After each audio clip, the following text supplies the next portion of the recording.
All right, it looks like we are live. Give me a second, guys, to make sure we get everybody on our wonderful Facebook groups into the show this evening. By the way, guys, if you're not on Facebook and following the groups and whatnot, please get over there because it's a great way to join in with the entire discussion over in our entire Mile High Huddle community. Mile High hello, everybody in Broncos country. Welcome into another episode of the Dove Valley Deep Divers podcast. I'm your host, Lance Sanderson, and joining me, as per usual, is my good friend and colleague. He is Mile High Huddle senior NFL draft analyst, the one and only Erick Trickel. And dude, I cannot quell my excitement for what is happening now in Broncos country. First off, training camp's over. Tomorrow night, we have the first preseason game. We're going to see this Broncos, or at least a part of this Broncos team, in action against the Dallas Cowboys. Dude, are you as excited as I am, or you're just kind of rolling with the waves here? Well, I'm really excited. I mean, football's back. I've been watching it over the last couple days. I mean, watching the Ravens and their steal of a pick in Travis Jones was absolutely frustrating. With how good he looked, along with some of the trying to think. Linderbaum didn't play. Ojabo's still out. So I guess Travis Jones is the one who, like, the big one watching them. And they're absolutely being completely spoiled with the backup quarterback position. So it's great to see. It's great that football's back. I'm excited. I'm excited to see what these players are. I love the preseason because I love seeing how these young guys and these rookies step up. These guys fighting for the roster spot. Who steps up, who doesn't. A lot of that plays into how you make the roster, which is what's so exciting for me. And that's really the big thing. And, Nathaniel Hackett actually said something to this effect the other day, and it was not necessarily about the starters. It was mostly about the games as compared to, like, the joint practice that they just had with the Dallas Cowboys yesterday afternoon.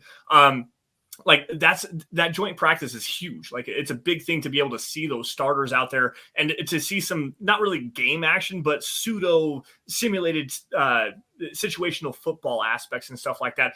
These preseason games are really to kind of decide who's going to make the tail end of this roster, who is guy, 45 through 53, and who potentially makes the practice squad and stuff like that. Like, this first preseason game is always so much fun, especially for guys like you and me who want to do the deep dive information and stuff and find out, the players that we've watched in college, the way that they're kind of growing up and stuff like that. It's always so much fun. I remember my dad and I went to the very first preseason game under the Peyton Manning era when they played the Seattle Seahawks.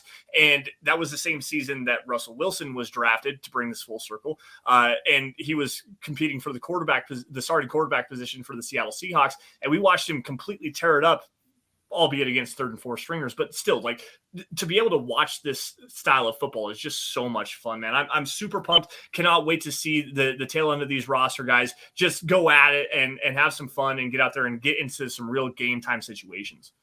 Yeah. Only thing that you always want to wish for is that you come out injury free from preseason games. Yes. I say this as Zach Wilson, the quarterback for the Jets, is down on the field. Oh, and no. From how word on Twitter is that it's not looking good. And not to make light of the situation, I never root for anybody to get hurt. I don't like seeing players get hurt. He was having a bad showing before that. Stare down a guy, threw an interception, and you actually can catch Robert Saleh. Saleh? Saleh. Okay. Yep. Robert Saleh. He actually mouthed, "I can't believe he threw that." So, like, that's not a good showing, but I hope everything's okay with Zach Wilson and the Jets. But gotta say hello to people in the chat real quick. Albert Knopper is saying, "Good evening, guys. Mailboxes are almost completed." Hey, that's great to hear. I'm super excited for it can't wait to see it. And then trust me, I'll definitely post a picture of that and everything. Albert, thank you. We appreciate that. And I know Lance does as well. Yes. Got Jeremy Bales comes in saying, "Sup, guys." Sup to you as well. Lawrence Rivera. Woohoo, guys. Good evening. Can't wait till tomorrow. It seems like a projector night. Hey, I mean, I've always wanted to watch a football game via projector. Always been something I've always wanted a projector and doing all my TV and stuff like that. So enjoy it. I mean, it's great that football's back. Kevin Gray, evening Broncos country, Lance, Erick. Scott, feel a little better about O and D line. Let's ride. Unfortunately, Scott's not with us tonight. One of his kiddos has a soccer game, so he's out for that, and it's just us rolling for us.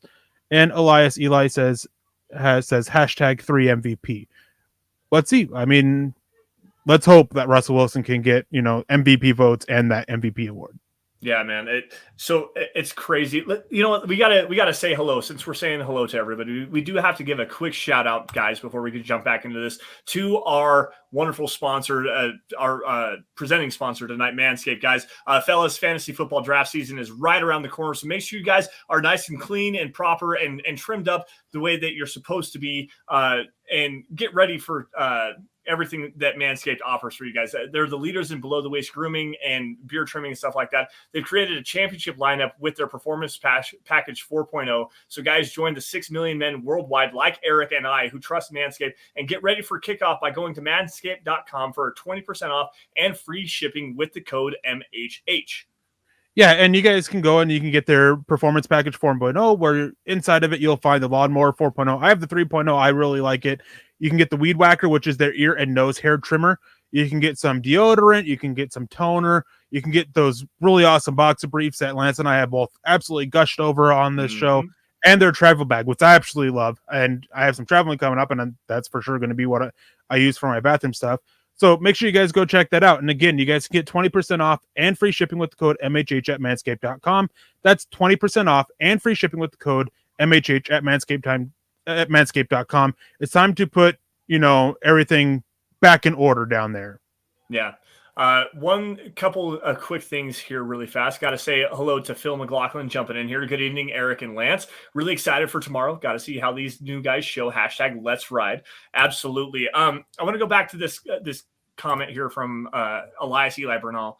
Saying number 3 MVP. I heard some of the over-under betting lines for Russell Wilson, and you'd be kind of surprised at the numbers that they have projected for Russell Wilson. And I guess maybe not surprised, but more of from us, like there's a better understanding of what is going on here. Like the over-under on the Vegas line right now for Russell Wilson passing yardage is 4,050 yards.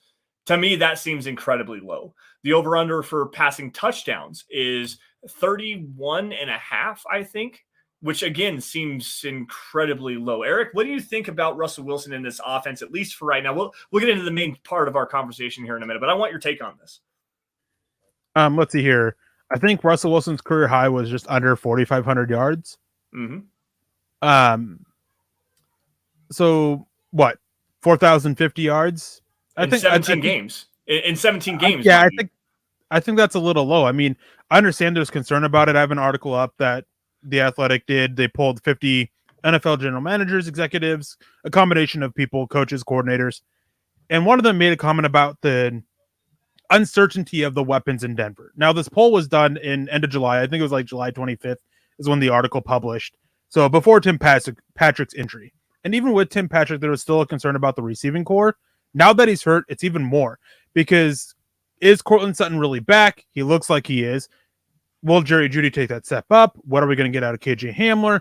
Who's going to step up to replace the reliability of Tim Patrick? So there are concerns with it. But again, the quarterback makes the receivers better. I think anything less than 4,300 would be a little disappointing. Yeah, I'm right there with you. But what about the 31.5 touchdowns? Like, let's see. His last full season, I believe he threw 40 total touchdown passes. And that was 2019, 2020, something like that, where he was in the MVP race. Lamar Jackson won it in a shocking fashion, if you ask me. But I mean, when you're 1,000-yard rusher and 4,000-yard passer and all those touchdowns that Lamar Jackson had, Russell Wilson threw for 4,400 yards and 40-plus touchdowns. Like it's crazy to me to think that he's not at least capable of doing that in an offense that features him specifically. Like they're building this offense around what he does and around what the receivers do. To see him not meet 31 touchdowns is a little super low to me as well. So sorry, his career high for total yards in a game is 4,219, or in a season. And 40 touchdowns. His average seems to be like that low 30s, 34, 35, 34, 31, that range. So I think in 17 games, 31, I don't think that's too far off the path there, especially when we consistently hear Nathaniel Hackett mention that they want to be a running oriented offense and use that to really help open up the passing game, which is old school. And I don't agree with that kind of philosophy. You use the passing game to open the running game. I think that it's going to be a lot of situations where they're going to get down, you through the air, get close, and then turn to the running game to try to cap it off. And if that doesn't work, then you'll see the pass come in. So I think 30 to 35 is a fair assessment for total number of touchdowns. Right. And as Albert Knoppers jumps in here again, says that would be less than 2 touchdowns a game. And I mean, less than 2 touchdowns a game sounds pretty rough from a franchise quarterback, especially when you see guys like Aaron Rodgers and whatnot. But the NFL as a whole, I mean, Eric, if you could pull this number up really fast, since you're the faster than this, what was just last year's touchdown leaders? I mean, I know Tom Brady, I think, had 40 or something like that. Mahomes had 37. I think Josh Allen had 36, 37, something like that. So less than 2 touchdowns a game seems to be mostly the norm for the NFL. 7 quarterbacks had more than 35 last year. Mm-hmm. Josh Allen had 36 to Tom Brady's 43. Matthew Stafford 41. Mahomes, Prescott, and Rodgers were tied at 37. Mm-hmm. So like being on that pathway, I mean, being up around Joe Burrow's 34, Kirk Cousins 33, I still think that is a fair number. There's going to be games where he goes and he probably gets 3, maybe 4 touchdowns. There's going to be games where he only gets 1. It's just the nature of the NFL. He's not going to go out there and throw 2 consistently. No, 2 touchdowns a game. That's like what obviously you said top 7, I believe is what you said, because with 7 more than 35. So that would be top 7 in the NFL. If you can get Russell Wilson on that, I think this team has a really good chance of being potentially in the playoff run. Lawrence Rivera jumping in here saying, as much as I'd love to see Russ dominate tomorrow, I think we should rest him and our stars and let the younglings prove that they can be here. Eric, what do you think? I definitely agree. I don't think outside of certain starters, I don't think there's a reason to throw most of them out there. I do want to see Russell Wilson at some point this season for a series or 2, just because he's what's the term? A habitual learner, the repetitiveness of it, and just getting that little bit of those few reps can help him in the season and go in there and show Seattle that they made a mistake by trading him away. So I do want to see a couple of them, but for the most part, I mean, we don't need to see Justin Simmons. We don't need to see Patrick Surtain. No. I don't really want to see Bradley Chubb out there. No. Garrett Bowles, I think you're fine sitting. I do want to see the rest of the offensive line out there though, of the projected 5 starters, because I think they can do the most, need the most time to sit there and continue to gel. I want to see Josie Jewell out there. I want to see Jonas Griffith. So outside of a handful of starters, I don't see the need for it. Cortland Sutton's one of them. Don't really need to see Pookie or Gordon out there. No. I want to see all the tight ends. Jerry Jeudy, I think, needs to have a few series. Yep. But not many, because you don't want to risk them to getting hurt. But some of these guys, they need that extra little bit of time. Yeah, maybe a series or 2 for some of these guys. The one that, and maybe this is a recency bias and whatnot, and it's kind of a difficult situation because I know how you feel about Lloyd Cushenberry, but maybe that might be a guy that you don't need to see out there right now. No, you do. I would hate to see Lloyd Cushenberry be the guy that goes down right now. It seems like Graham Glasgow is still kind of fighting his way back. Luke Wattenberg is not necessarily picking up the scheme the way that he needs to. He's kind of struggling to come around right now. Lloyd Cushenberry, at least you know that he has the experience needed and has had a little bit of a rapport with Russell Wilson. That might be the one guy that I'd be like, I could be okay with him sitting down. You got to have him. You got to have him out there to show that he can handle the concepts of the running game. That's fair. That's a fair point. That's why you have to have him out there. It is completely different than what he's done the last 2 years. Last year we got to see a little bit of him in this outside zone scheme because Pat Shurmur couldn't make his mind up on what he wanted to be. But with it, you got to see it, and you got to see him gel and work on that chemistry with Dalton Reisner and Quinn Miners, who are projected at guard.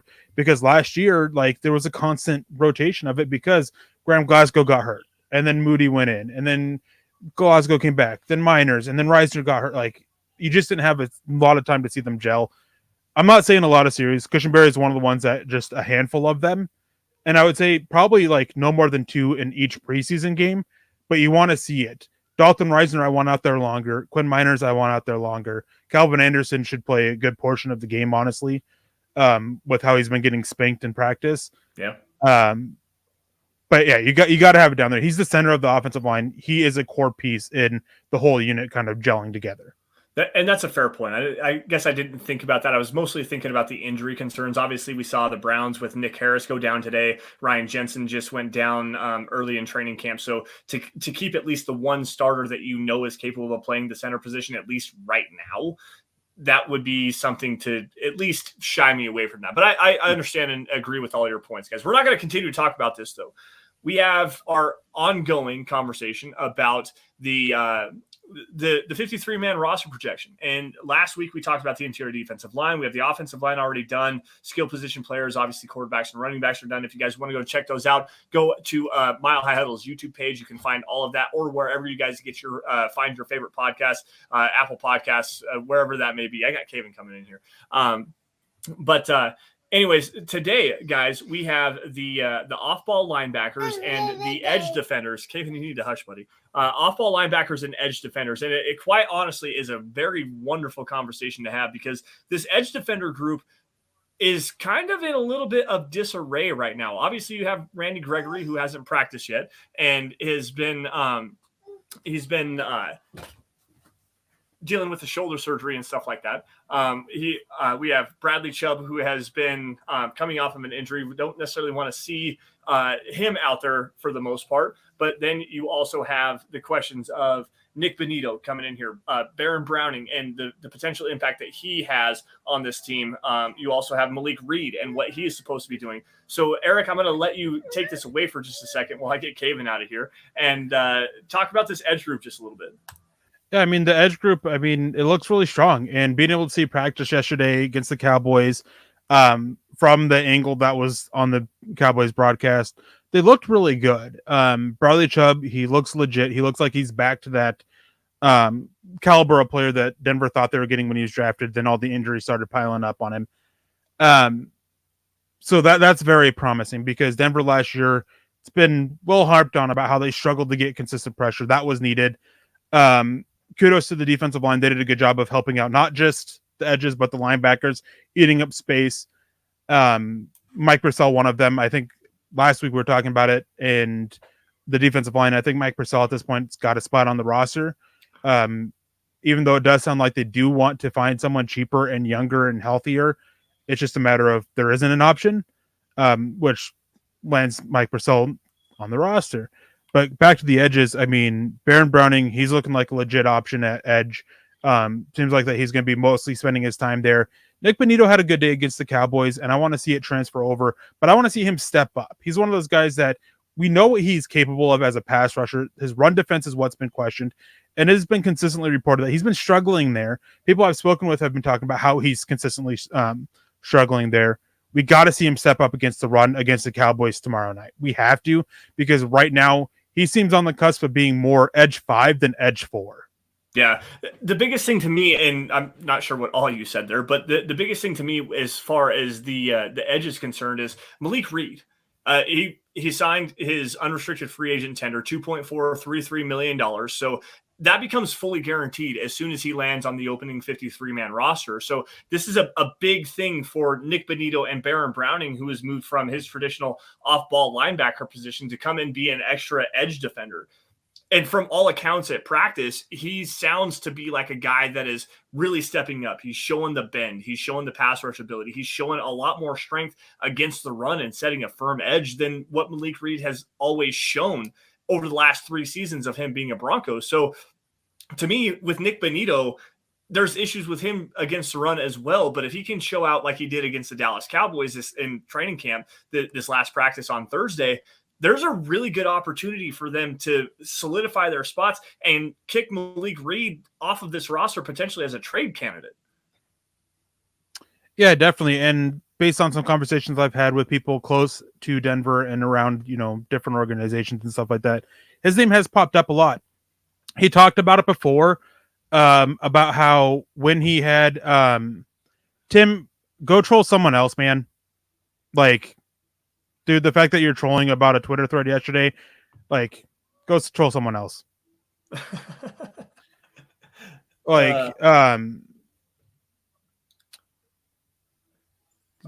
forgot my thought for a second. You're good. There's been plenty of talk about him potentially being moved elsewhere. when he talked about it before he signed his tender, that there was other teams interested, but that he kind of wanted to return to Denver because the other teams, they may have been willing to give him more money, but he wanted to come back because he felt that there was something going on there, which, hey, that's great. But it's a thing of you still got to go out there and you got to show that you can do it, which he's looked pretty well. I mean, he's looked good. He's been with the first unit quite a bit, but it's just a thing that seems to be that they're trying to boost his value for a trade. To me, I think the most notable thing that we've seen in training camp has been the emergence of Baron Browning. And granted, guys, this is without Randy Gregory. Randy Gregory is obviously dealing with that shoulder surgery and everything. He's coming back from that. He has not been out there from practice. It sounds like he's going to be ready for week 1, but at the same time, somebody has to step into that role. And when Baron Browning is on the field, it just seems like he has been a much more effective pass rusher and also run defender than Malik Reed, at least to this point. Eric, have you heard anything different than that? On what? Malik Reed is compared to Baron Browning. Baron Browning's been pretty much outshining him this entire time in training camp. Based off of what I was able to see in camp yesterday and what I've heard from other practices, again, take with a grain of salt. I've only been able to watch one practice, and even then it was bad angles, and they were cutting between both fields. Baron Browning looked better than Malik Reed has, and that's been pretty consistent from conversations I've had with people who have been there at practice every single day. Baron Browning is outperforming him. That Baron Browning seems to be poised to be that number 3 edge rusher, potentially starting if Randy Gregory isn't ready to go right away.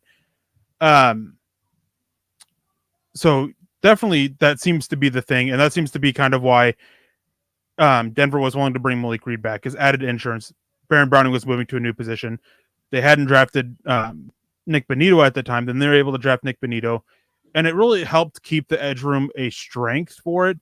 And now that they've seen what Baron Browning's able to do after the position switch, after they've seen what Nick Bonito has done as a pass rusher, it makes somebody like Malik Reed a little bit more expendable. Yeah. So besides those guys, obviously talking about Bonito and Browning and Malik Reed and whatnot, there's another couple of guys, one being Jonathan Cooper, a guy that I was really high on this last season. I thought that he played tremendously and as a backup in the spot duty that he was able to see. But another guy that I know you're really high on, another guy that we know that Dwayne Stukes, the special teams coordinator, is high on, is Aaron Patrick. What can they bring to this team as that maybe 5th and 6th edge rusher if the Broncos want to go in that direction and only keep 4 off-ball linebackers? So the biggest thing is when you're looking at the edge position, that 5th and 6th guy, they have to contribute on special teams. Yes. No idea if Nick Bonito can do it. We haven't seen it. Baron Browning, same question. And those guys are projected to be your 3rd and 4th guy at the moment. Mm-hmm. Maybe they're your 4th and 5th if they do decide to keep Malik Reed. So you got to have somebody who can be a core special teams player at the bottom of the depth chart. That's where you make your special teams unit. That is where part of why I think that Jonathan Cooper and Aaron Patrick have the edge. Every time that Dwayne Stukes has been asked about core special teamers or special teams play, Aaron Patrick has been consistently mentioned. There's been some chatter that he absolutely loves what Aaron Patrick brings. George Payton also spoke highly of what Aaron Patrick brings to special teams. So that is one reason why I think that I don't think he's cemented as on this roster, but that's why I think he does. And then he's flashed those traits that you can work with as an edge defender that you can still continue to work with and develop. And the same thing with Jonathan Cooper. You can still develop them as they're being contributors on special teams. Yeah. So I want to move this conversation back just a little bit. And Colby C. Collier jumping in here. Nothing to say, just showing some love. And Colby, we definitely appreciate you for joining us. Thank you all for joining us. And speaking of somebody who hasn't been on here in a while, but has been a guest on our show, Jeremy Black Knight. What's up, man? Good to see you back in the chat. It's always fun to have some of our regular people. We've got also Eric's number 1 fan here, Boo Iowa. He says this is going to get Eric on a tizzy here because we love Nick, but Boo Nick as well. Who's going to be preseason's game 1 MVP? I want to grab this really fast. It's preseason. Like, don't really care much about who the preseason game 1 MVP is going to be. Ideally, it's somebody that's fighting for a roster spot, but The one that I really want to see the most, probably, and I'll put it this way, is Montreal Washington and Brandon Johnson. Those are the two guys that I want to see the most and see exactly what they look like on the field in game action. Been seeing a lot of highlights, but I want to see what it looks like in terms of release off the football and stuff like that. Their ability to go and make those contested catches in big plays and everything like that. I want to move away from that, obviously. The one thing that I want to kind of get at here is, how does this edge group really kind of relay with the off-ball linebacker group? Because obviously you have Josie Jewell and you have Jonas Griffith and Alex Singleton, who was a priority free agency signing from George Payton coming over from the Philadelphia Eagles. But you have four. Like, you need to have a fourth one. Who is that guy right now? And is it potentially just Baron Browning bouncing back and forth from the off-ball and the edge position? Yeah, I mean, it seems like that there is a clear gap between Jonas Griffith and Josie Jewell, and then Alex Singleton for the third spot, and then a massive gap wider than the Grand Canyon for that fourth spot. I mean, it's between Malga, the undrafted free agent out of USC, Justin Strnad, and then Barrington Wade. And honestly, I mean, special teams is going to be big for that. We have no idea what Malga brings there. He did all right there in college. Justin Strnad and Barrington Wade weren't the best. Right now, I have it being Justin Strnad, but it's a situation where there's been multiple reports of the Broncos looking at linebackers. Joe Schobert was one of them. Supposedly, there was some interest in Anthony Barr, though not as close as signing him as some made him out to be, that there just was some interest. So I think that this is a position where we can really see them look to upgrade, potentially, a late trade for somebody that's possibly going to get cut from elsewhere, waiver wire, somebody gets cut, last minute pickup kind of thing to try to improve it. Because right now it's like, the question is who really is that fourth guy? Because no one really seems to have a solid hold on that spot yet. And it seems like the Broncos kind of agree with that. So is this a situation where they do keep six edges and name Baron Browning that sixth edge, and use him as that hybrid player where they do slide him back off the ball and really not like solidify his one role where he sees the field in multiple different facets? I mean, I don't think that the plan is to really have him in a major hybrid role. Occasionally use him there, but I think his ability to play off ball could make them comfortable of only keeping four linebackers, keeping six edges, and having him be that emergency guy to play off ball if they need it, to be that kind of stack linebacker if they need it. Right. And this actually kind of ties into this conversation that Albert brought up here just a few minutes ago. Do you think that we'll see Chubb, Browning, Gregory, and Nick Bonito show up on the same play sometimes? You definitely can get a little bit creative for that. You can put Browning as a stack linebacker, one of the two, with Gregory and Bonito as your two outside edges. And you can put Chubb with his hand in his dirt as kind of a five technique. I think you'd have to be very cautious of the run in that instance. Mm-hmm. So it'd have to be like an obvious passing situation, but it's definitely a possibility that they have available to them. I guess you went in a little bit different direction than the way that I thought you were going to on that really fast, because to me, I would like to see Chubb and Gregory with their hand in the dirt, maybe not as pure five techniques, but maybe a 5 and a 7, something like that, with Bonito and Browning playing a little bit off the ball. And then you're going to bring one of those guys as like a blitzer, maybe up the middle in the A gap or the B gap, something like that. And the other one turning and dropping in coverage, because Baron Browning was actually fairly solid last year playing in coverage. So to me, I think that might be another way that you could use him. And I was actually very surprised with Nick Bonito and his ability to play in coverage back when he was at Oklahoma. So that's kind of the way that I was thinking. So you think that they would put Chubb down with his hand in the dirt as like maybe a 4-eye 3 technique into your defensive lineman, or 5 technique? Okay. Gotcha. Well, I'm just trying to maybe spitball a little bit here. Do you think that we could see him line up a little bit inside and attack as a guard with speed to power? Not unless it's a stunt. Okay. That makes sense. That makes sense. I think that there's a lot of different ways that you can utilize the players that the Broncos have as edge rushers and linebackers. And with the athleticism that some of these guys have, I think you can get a little bit creative if you really wanted to. I'm with you there. In pure pass rush situations, third and long, I might like to see Chubb slide just a little bit inside of the tackle, though. The issue is for that, you have to be a complete freak, Trayvon Walker type. Right, yeah. Myles Garrett and Bradley Chubb is just not that. That's fair. So it's just a thing of like, you don't want to move him too far inside. I don't think he can handle it for the first part. And then if you do, I mean, you're just completely opening yourself up to a run up the middle. As strong as he is, he's not strong enough to hold up against a double team because, again, he's not that freak like Trayvon Walker is or Myles Garrett or some of these other, elite of the elite pass rushers. Right, yeah. He's just the guy that he does well on the edge and he does well against the run on the edge. But he has consistently had issues against double teams on the outside. And so you don't want to move him inside where he's likely to deal more.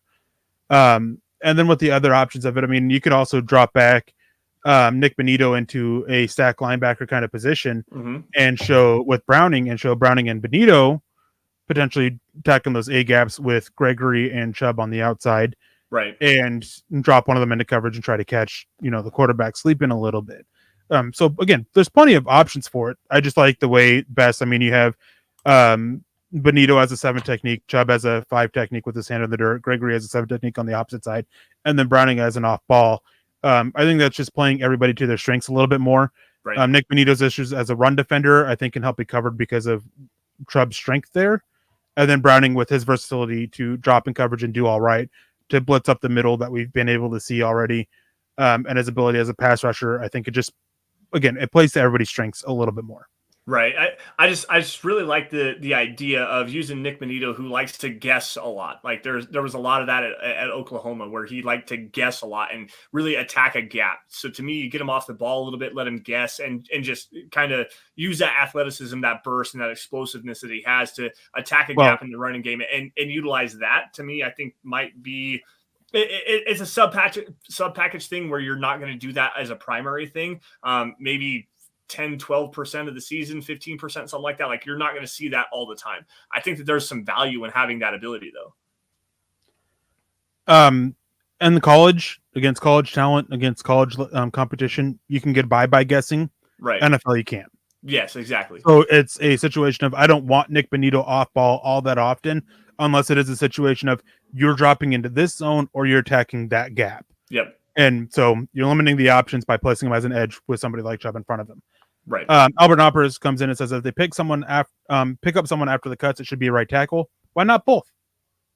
I mean, they need help at right tackle. They could use somebody to upgrade at linebacker a little bit. The depth of it, they can bring up more. I mean, there's looking at the depth chart with my projection of it, there's enough options at the bottom of it with that, that 50th to the 53rd guy that you can pick up a couple people and look at upgrading the depth at certain positions, linebacker, right tackle being among them.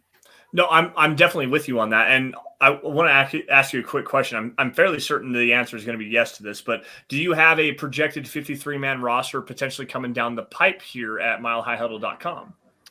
No article. Okay. I'll probably tweet something out eventually. But just looking for more information. Preseason games are such an important factor for it. Right. So want to catch those preseason games before I do something about it. Not like the last few years where I've done, one after, like before every game and seeing how things have changed. Right. I'm keeping track of stuff like that behind the scenes. But I don't want to do anything before it. And K-Hop came in. Fortunately, we hadn't had a question about this up until now. No. So did anyone ask about Roquan Smith? K-Hop, no, you are the first. And honestly, as good as he can be, I don't see how Denver can get him. They're limited on draft picks. George Payton wants picks. That's why I think certain players can be potentially moved for additional ammo. But spending picks to go get somebody and then paying him when you have a quarterback that you're getting ready to pay, it's just a situation where I just don't see it happening. Not saying it doesn't make sense. It does. Just a little complicated to make happen. And then he asks about Tevin Jenkins. Tevin Jenkins, I'd be okay with, but again, it matters. What's the cost for him? He seems in the doghouse there in Chicago. Are they going to ask too much for him?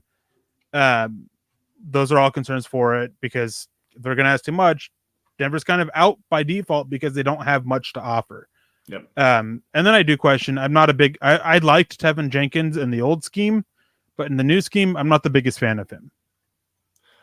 I'm with you on that. I want to grab this comment from Andrew Baker really fast because Andrew's been a huge supporter of the show, of all of MHH shows, and we met him at the Mile High Huddle meet and greet. He says, "What's up, Valley Boys? With right tackle still a problem, does Russ roll out or step up in the pocket more? This is actually a very good and pertinent question going back to the Tevin Jenkins comment. Honestly, I think that with the way that this offense has been working, you're obviously going to see with Russell Wilson, he loves that spin out tendency where when pressure comes off the edge, he spins out the opposite direction and vacates the pocket. I think what you're going to see a little bit more this year is him stepping up into the pocket and delivering over the middle of the football field. I think that's by design, quite honestly, because in the old design of the Pete Carroll offensive system, it's not Pete Carroll's offensive system, it's his offensive philosophy. Keep everything consistent and conservative. Work everything to the boundary. Don't try to push the middle of the field. And if you can, break, contain, and get out and throw the ball deep down the field. That to me leads me to believe that with what we're seeing now, especially with Albert Okwuegbunam over the middle of the field, Greg Dulcich in the short limited time that he had, even with Tim Patrick before he went down with his ACL injury, it seems like the Broncos are actually targeting the middle of the field with Russell Wilson more than what was expected with Russell Wilson based on his past. So to me, I think you're going to see Russell Wilson step up a lot more and vacate vertically rather than horizontally and get out and spin out to the outside because they want to drive those vertical shots deep down the middle of the field and not towards the boundary. Eric, what do you think about that? Russell Wilson's not the best as a pure drop back passer. Right. So you want to avoid doing that. And when your right tackle such an issue, being able to help buy more time with your legs is something that is also a good thing to do. Albert Knopper says the blue thing that he's pointing to in his profile picture is from last year's meet and greet that posted with the All Singers. Hey, that's pretty cool, Albert. A little bit small for us, so we couldn't quite tell. But now that you mentioned it, I can definitely see how that's what that is. That's awesome, Albert. Thank you for supporting. It was awesome meeting you again. I wish I could make the meet and greet this year, but unfortunately, I've got a wedding that I have to go to next year. It's got to save up for that. Yeah, so if you go to Albert Knopper's on his Facebook page, that's his profile picture now. It's absolutely awesome. And thank you, Albert, again. And tell Michelle that we said hello, by the way. Tell her we said hi, and it's always great to be able to talk with you guys. Let's see here. I want to go back really fast. Actually, we got Jason O'Neill here jumping in here. What's up, Broncos country? It's been a minute since I've been able to catch the show live, and thank you, Jason, for jumping back in. We recognize you and we appreciate you for coming back to us. I'm loving the energy and hope the energy carries over to the regular season. #Let's ride. I'm right there with you, man. And thank you for joining us. And having a quarterback that's not going to put you to sleep is definitely a big reason for that energy. So it should definitely carry over into the regular season. Yeah. Russell Wilson, as corny as he may be, which I don't think it's corny. I think it's actually genuine. He wants to be that. It's corny, it's genuine. And it can be corny at the same time. Like, absolutely. They're not mutually exclusive. Like, it's definitely corny, but the thing that helps make it so corny is that it's still genuine.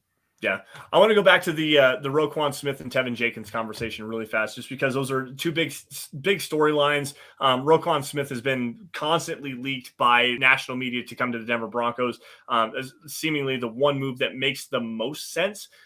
But it doesn't, as for a lot of the reasons why Erick lined out. You've already traded your first and second round draft pick for last year and now this upcoming year. You don't have the cap space because you got to pay Russell Wilson a absolute ton of money. And Roquan Smith is wanting out of Chicago because they can't come to an agreement on a deal that would make him the highest paid linebacker in the NFL. It's just not going to work. Tevin Jenkins, on the other hand, that one I might be able to get on board with. He's still on a rookie contract. He's only in his second season. Yeah, the struggles may be a little bit concerning there. And Erick brought up some scheme fit and stuff like that. However, is it potentially worth taking a flyer if the cost is right? That's what I want to know. What do you think the cost would be to bring in Tevin Jenkins? And would you be willing to give that up? Well, it's a good thing you asked because I have an article up at milehighhuddle.com that talks about 5 potential trade options on the offensive side of the ball and 4 on the defensive side of the ball. Tevin Jenkins is one of them, and it basically talks about if the price is right, it's worth taking that flyer because the depth is Cameron Fleming. Like, if Elijah Wilkinson was available, I would be willing to take a flyer on him again because it's Cameron Fleming. Man, that's not a thing of how good Elijah Wilkinson is. I know. That is how bad Cameron Fleming is. So, yeah, I mean, if the cost is fine, if you can get him for a player-for-player trade, like, Maybe something like based around Malik Reed, for Tevin Jenkins, maybe with something like that. Like, yeah, like it's worth taking the shot and seeing if you can make him work in the scheme. But yeah, outside of that, like, and then K-Hop came in and says, with Timmy P going down, it's Kendall Hinton or Montreal Washington wide receiver 4. Based off of conversations I've had with people that have been at practice, it seems like it's a combination of people. Montreal Washington is getting first team snaps. From what these people have told me is that Kendall Hinton and Brandon Johnson are just getting a little bit more. Brandon Johnson seems to be really pushing for that wide receiver spot, which Lance is one that you've been kind of pushing for a little bit. Mm-hmm. So it's good to see. And I think that it's going to be a matter of multiple players, multiple formations, multiple looks replacing Tim Patrick. But it seems to be Kendall Hinton is wide receiver 4 now, and Brandon Johnson, Montreal Washington are 5 and 6. I guess the one reason why I keep bringing up Brandon Johnson's name is because size and athletic profile wise, he's the one guy aside from Tyree Cleveland that brings you at least that same kind of skill set of what Tim Patrick does. I'm not saying that it's a direct replacement, but if you want to have that prototypical Z receiver, a guy that can play out in the X and play on the boundary specifically, maybe slide him into the big slot and that power slot that seems to be all of the rage at the NFL right now.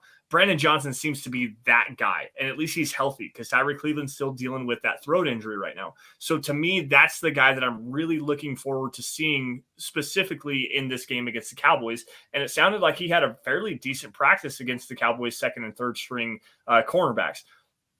Granted, you don't want to just insert body type, physical profile, stuff like that into the offense. You want to find the best players.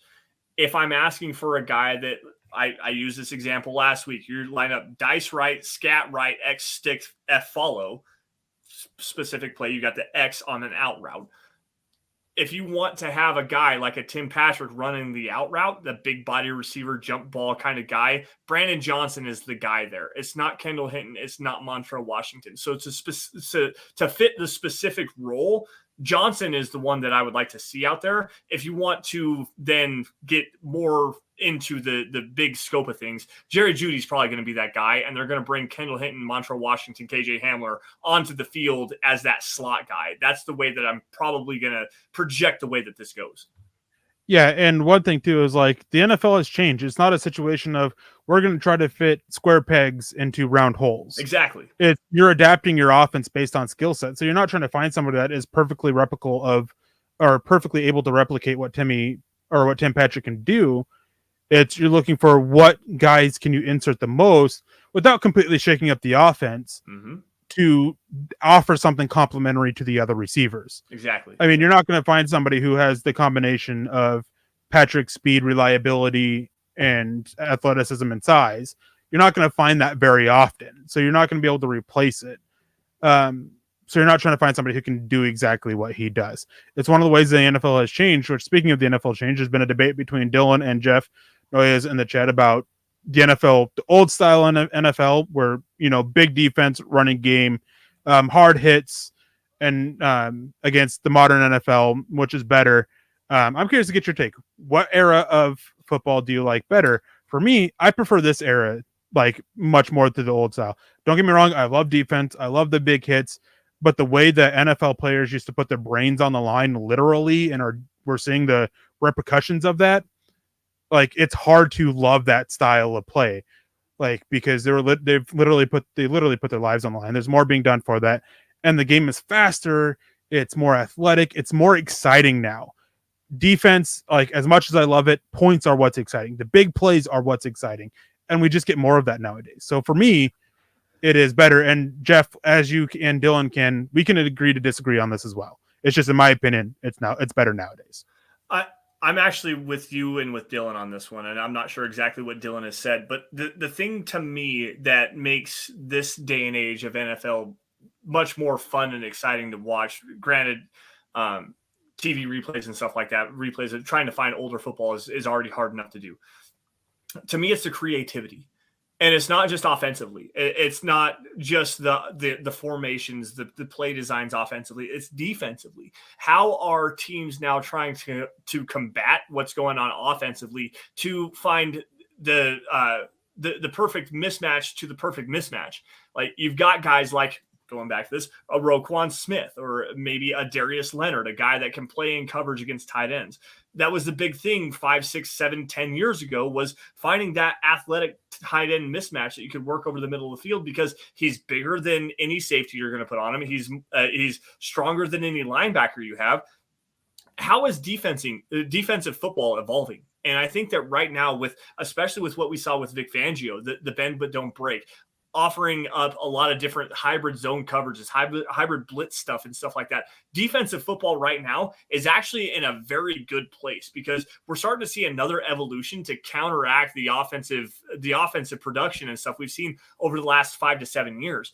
To me, this NFL, rather than we're just going to run straight power gap, and what was it, the Hank Stram offense of the 65 Kansas City Chiefs, 65 toss power trap. Right. That's the big play that everybody knows. Everybody knows that in the old day and age, you're just butting heads. You're just being physical and beating the hell out of each other. In today's game, it's more strategic. It is more like playing chess as compared to checkers of the 1960s and 70s. Yeah, and I do agree with this comment here that miss the rivalry of the old days. Now it's let's swap jerseys. I agree with that. I miss the rivalry of it. It made games now more exciting. I mean, we still know there's a rivalry between the Broncos and the Raiders, but you don't feel it as much as you used to. And that is one thing that I definitely agree with there, that I prefer the rivalries of the old days. Yeah. K-Out came in asking about, since we've talked about this here, what are your thoughts on Ojemudia getting beat yesterday? Very disappointing. Are you still high on him, or has he just not lived up to the hype? So coming into training camp, he was very hyped up after some really good showings at OTAs and minicamp. Since camp has started, he's been disappointing, and it seems like Damari Mathis is poised to lock up that fourth cornerback spot. However, it still seems that Ojemudia is poised to make the roster as that number 5 corner. One thing is that he's been working in place of Darby with the starting unit pretty consistently. So I don't think that in the end we see him as cornerback 5. It still seems that he's poised for cornerback 4, but Mathis is definitely pushing for it for some clarity there. Mathis could end up winning it, but he's disappointing and getting beat yesterday. The one was just a great route by CeeDee Lamb. It was an exceptional route, and that is a thing that it would be hard for anybody to beat. And CeeDee Lamb had a really good day yesterday. He even got a couple big passes on Patrick Surtain as well. Mm-hmm. And one of them, and there was also one drop too. So expectation, as Chase comes in and says, didn't expect him to contain CeeDee Lamb. No, it was a tough matchup. I wish that we saw him more. There's multiple times where he had good positioning, but he didn't use his hands to combat the catch point. And that has been a consistent complaint throughout camp so far. That is where he has to improve on. And if he does that, he could look far better. He wouldn't give up as many catches, but we're just not seeing that from him. And that is a situation that is very concerning for his development. I'm right there with you. And it goes back into the conversation that I've tried to have with you, this hot take, if you will, of Michael Ojemudia potentially being a guy that the Broncos would have at least thoughts about moving on from. I'm not saying it's going to happen, but based on what we've seen with Damari Mathis, that was obviously George Payton's draft pick, 4th-round draft pick, the developments of guys like Fayon Hicks, guys like Essang Bassi, who's really been bad, so that goes away from there. But Blesson Austin, a guy that has some more versatility. With Ojemudia struggling, it could be a conversation where we've got a few guys here that could potentially be a trade piece. Maybe move on from a contract, maybe move on from a guy that isn't one of the guys that is currently on this head regime, from the general manager down. George Payton, Nathaniel Hackett, Ajiro Evero, like, there's a conversation to be had here for sure. And Ojemudia has to start playing better and especially using his hands. I watched multiple clips of him be perfectly sticky in coverage, but he doesn't get his hands up to fight the ball. He doesn't get interceptions. Damari Mathis had an amazing diving interception. Granted, it was against Brett Rippon the other day, but he had a play where he drove on the football, dove in front of the receiver, and made a diving interception to take the football away. Ojemudia doesn't have that right now. there's a conversation here that we can have for Ojemudia potentially being on his way out of this team. I don't think it's going to happen, but it's definitely there. No, there's no conversation for Ojemudia being on his way out at this point. Right. No. Being as a trade piece, a guy that you can use. I don't think there is a conversation there. It's a simple fact of, despite how disappointing he's been and Mathis is looking, no other corner that can play the boundary has stepped up. That's Plus, fair. Austin hasn't been that great. Donnie Lewis hasn't looked that great. Right. Roquan McMillan has been a complete disappointment. Faion Hicks is looking good, but it's been at the slot, and you don't really want him on the boundary because the dude's like 5'2". So it's not a conversation of trade at this point. After the season, maybe, depending on how the season goes. But right now, it's just like, with how much George Payton loves the cornerback position, I don't see him willingly making it weaker, even if it is to add some draft picks. That's fair. And that's probably a better way of addressing that take that I've had. I'm curious as to how they're going to deploy Michael. I just want to know why you hate Ojemudia so much.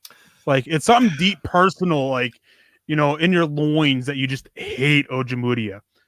I can tell you that really fast before we get K-Hop, and then we got to wrap up the show, guys. I can tell you exactly what it is. It's because he went to Iowa and screw Nick Kendall. How about that? Sorry, Nick. Love you, buddy. It's nothing personal. We just have to play this. Anyways, the final question is, go ahead. From K-Hop before we get out of here, is how did Mike Purcell look yesterday? From what I saw, he looked good. He had a couple big plays. I mean, he really helped the defensive line, the other defensive linemen, the edges, the linebackers. There's been a lot of promising talk about it, that he looks like he's back in his 2020 form. Strong, powerful, decent quickness for his size. And that's good to hear. I mean, it was just a matter of, is he going to bounce back for that and be worth the cost? Sounds like that he is at that point, which is good to hear. I mean, I like Mike Purcell. I was glad they brought him in, and it's good. And Chase says that play where Chubb hit Ezekiel Purcell was the one who blew up that play, if I recall. I believe that is correct. Yes. I can't remember it for sure off the top of my head, but I believe that is correct. Yep. And it's just a thing of Purcell just does what's needed on the defensive line. Last year, he got a bad rap. I mean, he didn't change his play style after it happened, but losing the linebackers really hurt his play, because his play last year was really attack this gap hard, try to shoot the gap and blow up the run behind the line of scrimmage, and the linebackers will cover up if you hit the wrong gap. Sernod, Kaiser, right? Micah Kaiser, Wade, all those other linebackers, they just couldn't do it. And then he started getting banged up, and that affected his play, and it just took a while for him to change. So it's good to see. Don't think he's going to be a starter on this defensive line. I think DJ Jones is poised to be that starting nose tackle with Williams and Draymond Jones opposite, outside of him. But I think Mike Purcell is at a good position to make this roster at this point, even despite the cost. Yeah. Two quick questions. One, what do you think of Mike Purcell playing two gap as compared to single gap penetrator? I think he's fine. Okay. I think he's fine as a two gapper. I mean, that's what from what I saw at practice for yesterday, that seemed to be what he was doing most of the time, was two gapping. And that's the thing with his strength and everything. If he's back like he was in his 2020 form, he can two gap probably even better than he can 1.5. Yeah. Next question here, and I agree with you on that, by the way. Next question here, and this is going to be the last one to wrap it up, because I have a article coming here on milehighhuddle.com. 4 storylines to watch. We've covered most of actually the entirety of that article tonight, but I do want to ask your opinion on this game tomorrow against the Dallas Cowboys. What are the biggest things that you are looking for, the biggest storylines that you want to get everybody to kind of have their eyes on and take away from this first preseason game against the Dallas Cowboys?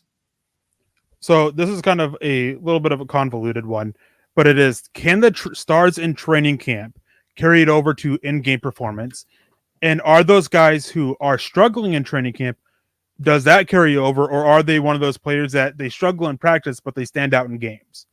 Because Jonathan Cooper last year, I remember talking to people that he struggled a little bit in camp, and then he came out in games and started showing up.